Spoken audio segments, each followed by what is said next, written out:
대통령실에서는 부산 엑스포 1차 투표부터 안 밀릴 것이다 라고 지금 이야기하고 있습니다. 대통령실에서 하는 이야기는 이번 달 28일 날 엑스포가 개최지가 결정이 되기 때문에 이런 기사들이 계속 나올 건데, 현재 분위기는 확실하게 반반 정도는 되는 것 같다. 확실하게 반반은 되는 것 같다. 좀 그런 생각이 들어요.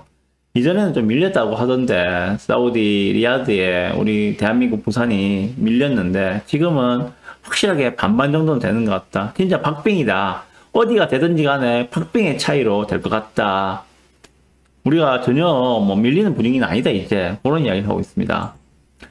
프랑스 파리에서 진행되는 2030 월드 엑스포 개최지 결정이 한 달, 오늘이 11월 1일이니까 이제 4주가 안 남은 상황이죠, 그죠? 윤석열 대통령을 비롯한 정부의 외교전과 민간기업의 교섭 등 맹렬한 추격전으로 유치전 초반 사우디아라비아로 기울었던 판세는 이제 균형을 이루는 것을 넘어 한국의 유리한 국면으로 전개되는 분위기가 커지고 있다고 합니다. 브라보. 그래서 대통령실에서는 2차 투표가 아닌 1차 투표 때부터 사우디아라비아와 승부에서 주도권을 줄 것이라고 자신감을 보이고 있다고 대통령실에서 지금 이야기를 하고 있다고 합니다. 예.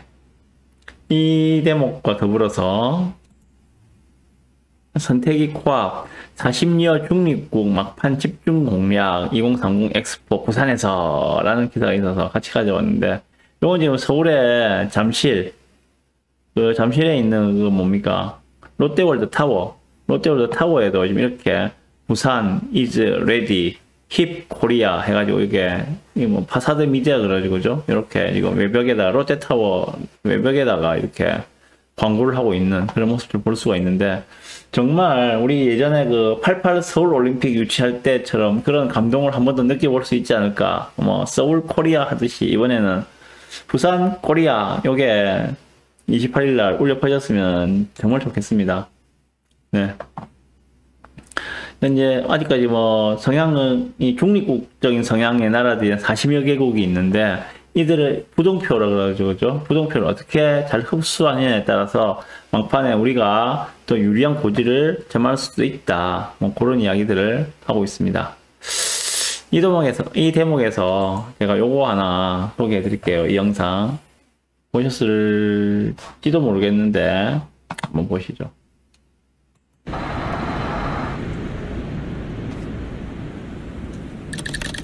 1950년 우린 준비되지 않았습니다.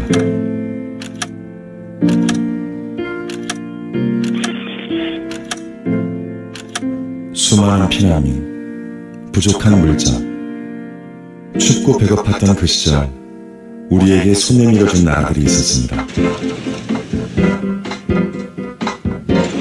자원도 자본도 없는 작은 나라지만 저력과 가능성을 믿어준 나라들이 있었습니다.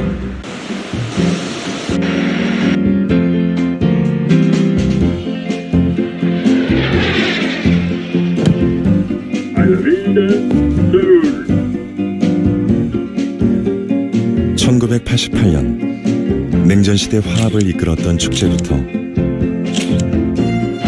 2002년 한일 공동개최 월드컵, 평창, 2018년 다시 한번 인류의 화합을 이끌어내기까지 우리를 지지해준 나라들이 있었습니다.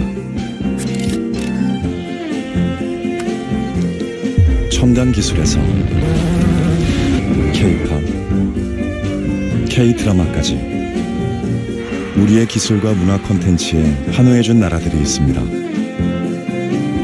전쟁의 상흔이 가득했던 곳이 랜드마크와 친환경 모빌리티가 가득한 첨단 도시가 되기까지, 피난민들의 마지막 종착지였던 곳이 세계의 물류가 오가는 허브가 되기까지, 물자도 기술도 부족했던 빈민국이 경제 문화 강국이 되기까지 우리와 함께해준 수많은 나라들을 기억합니다. 이제 부산도 준비되었습니다. 우리가 받았던 지지를 필요한 나라에 돌려줄 준비.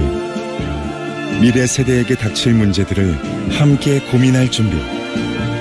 인류 공동의 문제들을 해결해 나가는 협력의 플랫폼이 될 준비. 더 나은 미래를 위해 2030년 부산에서 여러분을 기다리겠습니다.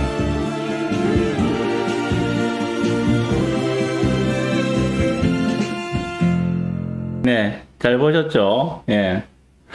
잘 만들었다고요. 이게 현대자동차에서 만든 그 부산 엑스포 그 홍보 자료인데, 예, 보니까는, 정말 6.25 때, 1950년도 6.25 때 피난민의 끝자락, 우리 대한민국에서 다 맨 끝자락이었다는 거죠. 피난민들이 왔던 끝 동네, 그 빈민촌 부산이 이렇게 이제 성장을 했고, 이제 이 부산의 그 성장 과정과 저력들을 갖다가 전 세계와 같이 나누고 싶다는 그 대목이 울컥하던데, 정말 저는 부산이 월드 엑스포 개최지가 되었으면 좋겠습니다. 백마물TV는 2030 월드 엑스포 부산 유치를 강력히 지지합니다. 네. 현재 가능성은 뭐 이제 반반이라고, 아직은 아무도 몰라요. 이제 어떻게 될지. 예, 지금까지 과정은 그래왔었고요. 자, 그러면 이 대목에서 이제 또 우리 임금 투자처 다시 안 볼 수가 없겠죠. 예, 우리 부동산 하는 사람이니까 안 볼 수가 없습니다. 예. 자, 다시 한번 봅시다. 그러면 지금 11월 28일 만약에 부산이 2030 월드 엑스포 개최지로 결정이 된다면은 부산 전체적으로 예, 큰 진짜 초대형 호재이기도 하거니와, 가깝게는 이 개최지인 북한 인근이 가장 1차적으로 수혜를 볼 수밖에 없거든요. 예. 그래서 인근 투자처를 지금 안 볼 수가 없습니다. 지금은. 네. 자, 먼저 뭐 여기가 이제 우리 자성대 부도가 이제 나가면서 여기가 사실 북한 그 2030 엑스포의 메인 개최지가 된 자리라는 거죠. 요 자리 바로 그 뒤에 있는 뭐 하버시티라든지 좌범 2구역 붙어 있는 그 범일 가로주택 정비 사업 부지를 안 볼 수가 없지 않습니까? 예. 좌범 2구역 같은 경우에는 지금 한 3억 정도. 3억 정도면은 그 무허가 주택, 토지 몇 평 딸려 있는 무허가 주택을 살 수가 있습니다. 이 정도 가격이면은 좌범 2에서 정말 괜찮은 가격입니다. 3억. 예, 3억 정도는 살 수 있고요. 하버시티 같은 경우에는 매물이 여전히 없습니다. 8억짜리 매물 하나만 보이더라고요. 그런 상황이고. 그리고 자성대 아파트 같은 경우에는 여기가 지금 범일 가로주택 정비 사업이죠, 그죠? 자성대 아파트 같은 경우에는 지금 매물이 달랑 2개 있어요. 물론 89세대밖에 없어서 그럴 수도 있지만 세대수가 적으니까 그럴 수도 있는데 매물 달랑 2개 있습니다. 하나는 3억, 하나는 2억 8천. 매물 2개밖에 없습니다. 그리고 이 오암동으로 건너와서 보면은 오암 2구역, 부산 2구 오션시티 같은 경우에는 여기 보시면은 지금 거래가 10월 14일 이후부터 그렇게 많지가 않아요. 30평대 거래인데 몇 개 안 되죠, 그죠? 84 같은 경우에 또 지금 보시면은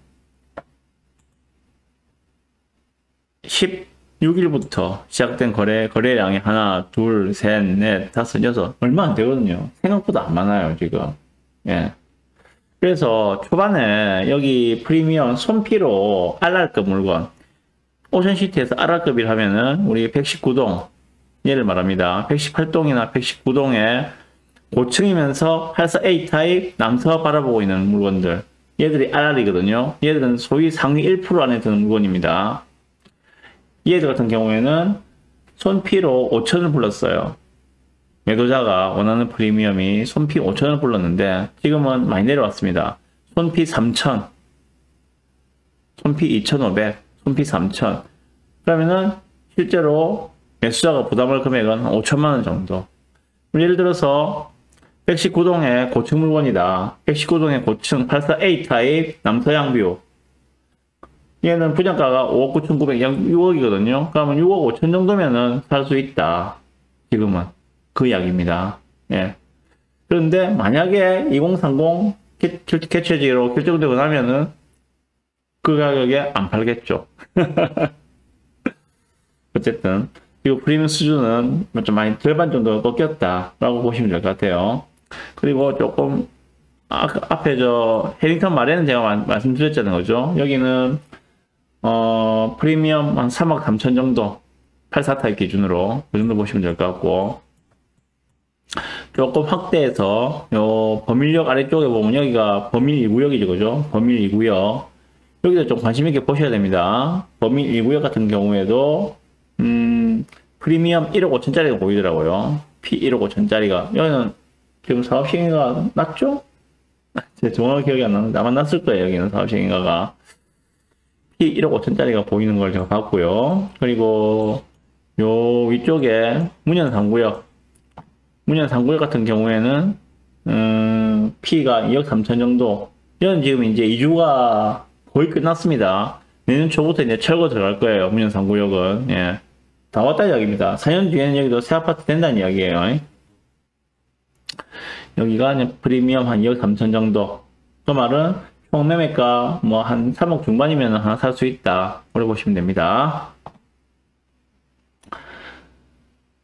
네, 그러고 또 자성대 아파트 제가 최근에 몇 번 다니면서 보다 보니까 그 옆에 있는 이 두산위브 포세이돈 2 아파트 있죠, 그죠?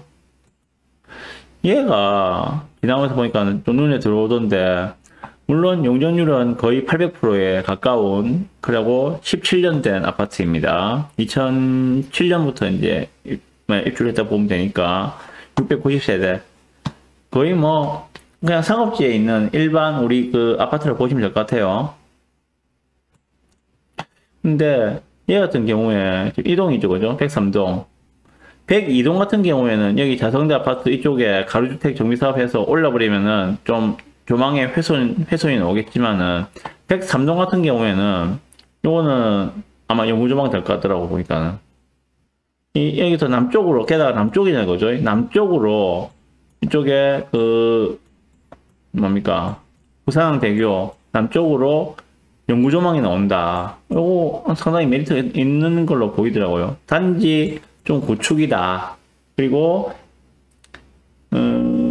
여기는 상업지라서 그런지 상업지의 뭐 주복처럼 뭐 다닥다닥 붙어 있는 그런 단점들은 있습니다만은 조망 관점에서는 예, 영구조망을 확보한다. 게다가 남향이다.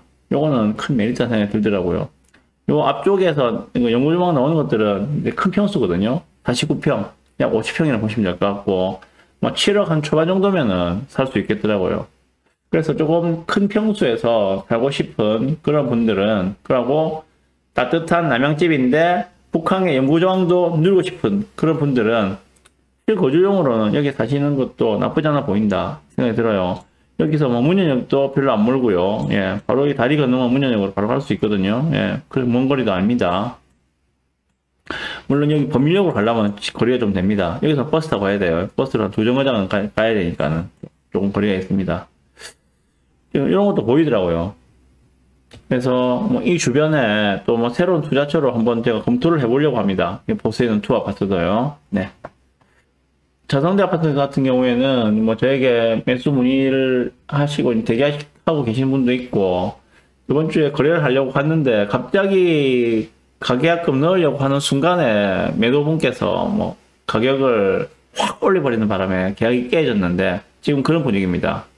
자성대 아파트 쪽하고 이쪽 분위기는 지금 막상 매수가 콜하고 들어가면은 매도가 가격을 올려버리는 그런 분위기로 보시면 될 것 같아요. 이게 2030 결정되고 나면은 아마 더 심해지지 않을까. 물론 결정이 부산이 안 된다면은 그 반대 효과가 나올 수 있겠죠. 실망 매물도 나올 수 있겠죠. 예. 일단 그렇습니다.